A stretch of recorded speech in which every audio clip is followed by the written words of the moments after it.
그날 저녁, 서울의 화려한 펜트하우스에서 한강이 내려다 보이는 창가에 서서 나는 그들의 얼굴을 바라보았다.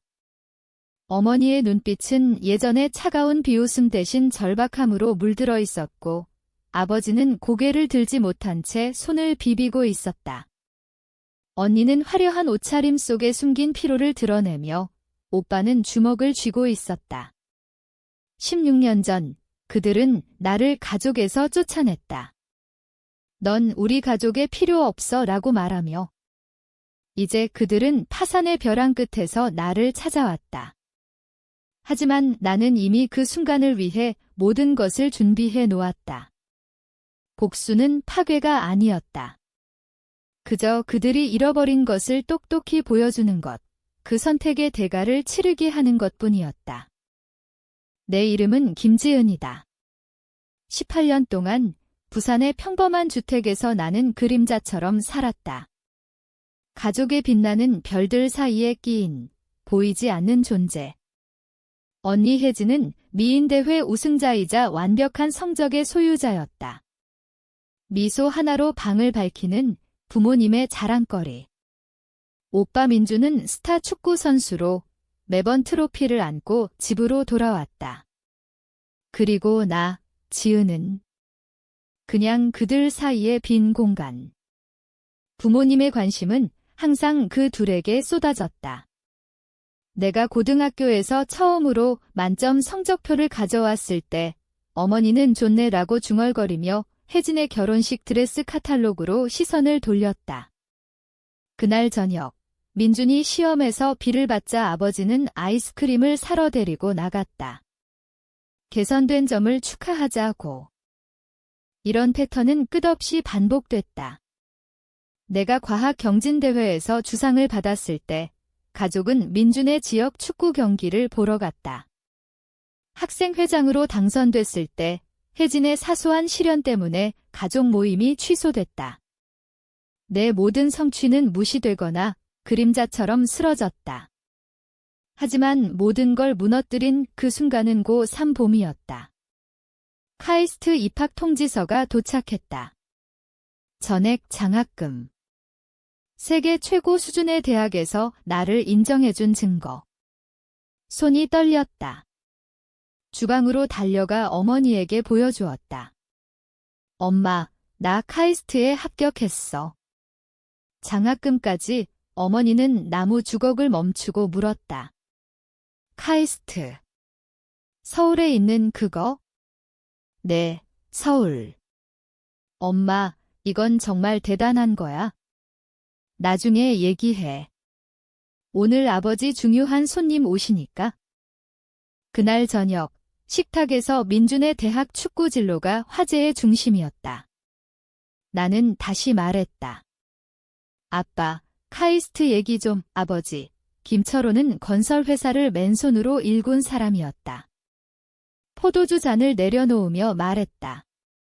지은아, 현실적으로 생각해. 너는 여기 있어야 해. 가족 사업에 도움이 돼야지. 혜진은 내년에 결혼하고 민주는 운동 경력이 있으니까. 너는 실용적인 애잖아. 하지만 아빠, 카이스트예요. 내가 노력한 모든 게 어머니가 끼어들었다. 얘야, 내 꿈 때문에 가족이 희생할 수 없어.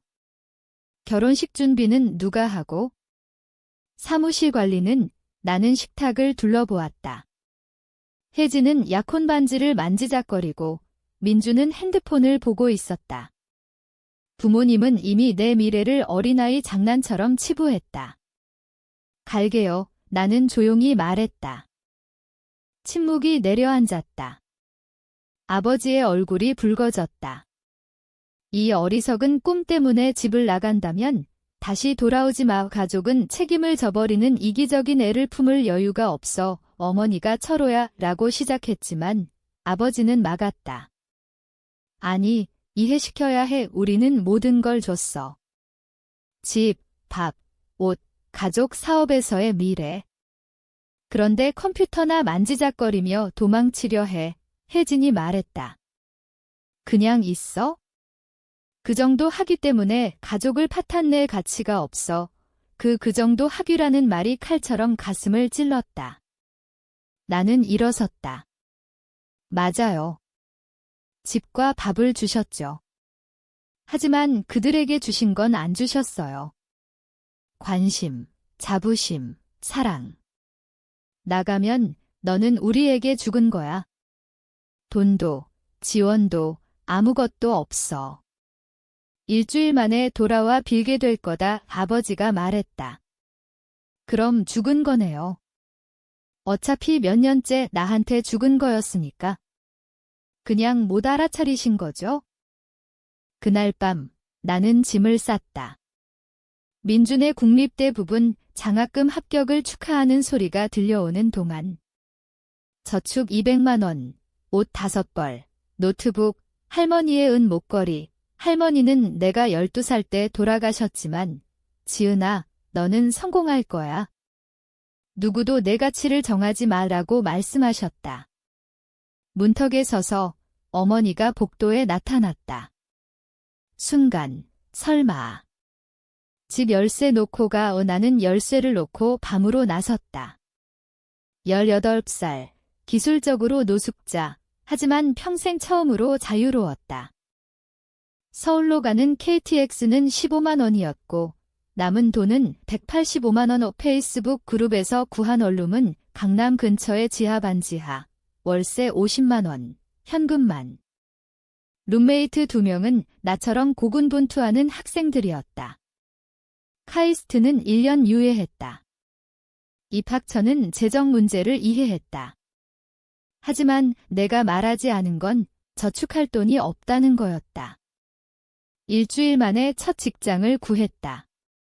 아침 카페, 새벽 5시부터 정오까지, 시급 9,000원, 팁은 거의 없었다. 주인 아저씨는 경험이 없어도 시간 지키면 된다고 했다. 라떼를 만들며 계산대를 다루고 눈도 마주치지 않는 손님들에게 웃었다. 오후는 콜센터 기술 지원, 오후 4시부터 자정까지 시급 1만 원 비밀번호 재설정과 라우터 재시작을 도우며 형광등 아래 두통을 참았다.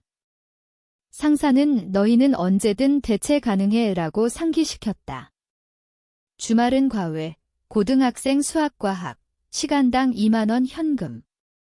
그들 집에 가서 내가 꿈꿔온 기회를 무시하는 아이들을 가르쳤다. 하루 예산 1만 2천 원 다침은 인스턴트 오트밀, 점심은 1,000원 피자 조각, 저녁은 라면. 무료 음식을 찾는 전문가가 됐다. 대학 행사에 몰래 가서 간식을 먹고 마트 샘플을 노렸다. 옷은 세탁소 대신 화장실 세면대에서 빨아 5,000원을 아꼈다. 지하철비 1,250원을 아끼려 걸어 다녔다. 눈 속에서도. 자정 이후 룸메이트가 잠든 반지하에서 나는 변했다. 바닥에 앉아 노트북으로 코딩을 배웠다. 코세라 무료 강의, 유튜브, 스택 오버플로우. 사이버 보안에 빠졌다. 침입할 수 없는 벽을 만드는 거 어쩌면 나처럼 보호받지 못한 느낌 때문일까? 6개월 후 피로는 동반자가 됐다. 지하철에서 서서 졸다 깨고 손이 떨렸다. 7kg 빠졌다. 룸메이트가 새벽 3시 화장실에서 울고 있는 나를 발견했다. 지은아, 너 죽을라 그러네. 뭔가 만들고 있어. 하지만 뭘까? 최악은 2월이었다. 독감에 걸려 보험 없이 쉬다 카페에서 해고됐다. 월세를 못 내고 반지하에 앉아 할머니 목걸이를 쥐고 아버지 말이 맞았나 생각했다. 돌아가 빌까? 하지만 노트북을 열고 내가 만든 코드 패치를 봤다. 결제 앱 취약점. 깔끔하고 중요한 거 회사에 팔아 300만 원을 받았다. 월세를 내고 한 달을 버텼다. 그날 거울에 비친 홀쭉한 나를 보며 약속했다. 이건 일시적. 모든 희생, 배고픔, 굴욕. 하지만 내가 되는 건 영원의 할머니 목걸이를 만지며 누구도 내 가치를 정하지 마. 지하철 밖 램프 포스트에 붙은 전단지, 비에 젖어 읽기 힘들었다. 무료 사이버 보안 워크숍, 서울대. 공객 무시할 뻔했지만 찢어 주머니에 넣었다. 사흘 후 서울대 컴퓨터공학 건물 앞 헌 옷 블레이저 입고 맥북 든 학생들 사이에서 위축됐다. 강의실은 커피 타는 냄새와 야망으로 가득했다. 박민정 교수님이 들어왔다. 키는 작지만 존재감이 컸다. 윤리적 해킹 강의가 빛났다. 공격자처럼 생각해 방어를 세우는 거. 휴식 시간에 내가 발견한 취약점을 물었다. 스스로 찾았어. 보여줘. 낡은 노트북으로 설명했다. 정교하네. 어디서 배웠어? 독학, 유튜브와 카이스트 오픈 코스. 교수님은 나를 똑바로 봤다. 다음 달 해커톤에 팀이 필요해. 관심 있어? 저는 학생 아니에요. 관심 있냐고 물었어. 해커톤은 48시간 아드레날린. 서울대 박사생 셋과 나 은행 앱 보안 테스트. 그들은 전통적으로 접근했지만 나는 콜센터 경험에서 배웠다. 인간 오류가 약점. 32시간째 소셜미디어 정보로 비밀번호 재설정을 뚫었다. 5분 만에 계정 접근? 이건 무서워. 박사생이 중얼거렸다. 교수님은 은행에 전화했다. 우리는 우승 못했지만 다음 날 이메일이 왔다. 취약점 발견으로 재앙 마금. 시큐어그리드에서 일자리 논의. 시큐어그리드는 MS 출신들이 세운 스타트업. 인터뷰를 준비했다. 라이브러리에서 회사 정보를 외우고 거울 앞에서 연습했다. 인터뷰 날, 재앙. 헌 블레이저와 바지가 젖었다. 세탁 시간 없어? 젖은 채로 갔다. 로비에서 떨고 채용 매니저 김준호가 물었다. 힘든 아침. 기회가 제 자존심보다 중요해요. 기술 인터뷰는 혹독했다. 세 번째 문제 실패. 모르겠어요. 하지만 이렇게 풀어요. 프로세스를 설명했다. 독학. 가족 없이 서울서. 내 우위 기회가 제게 전부예요. 이틀 후, 거절 메일. 잠재력 있지만 정규 교육 필요. 하지만 첨부 노트. 아직 아니지만 될 거야. 박 교수 추천.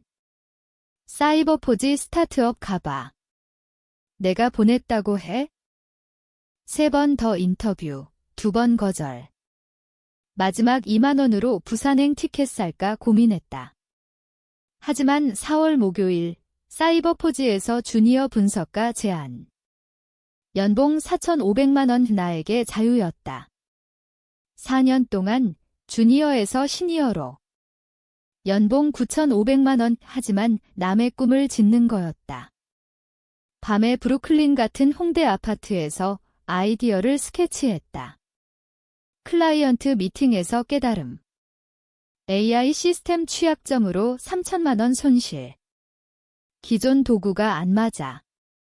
내가 해결할 수 있었다. 이지스락은 화요일 새벽 2시에 태어났다. AI가 진화하는 보안. 스타트업으로 출발해 5년 만에 1조 원 가치. 강남의 사무실, 직원 200명.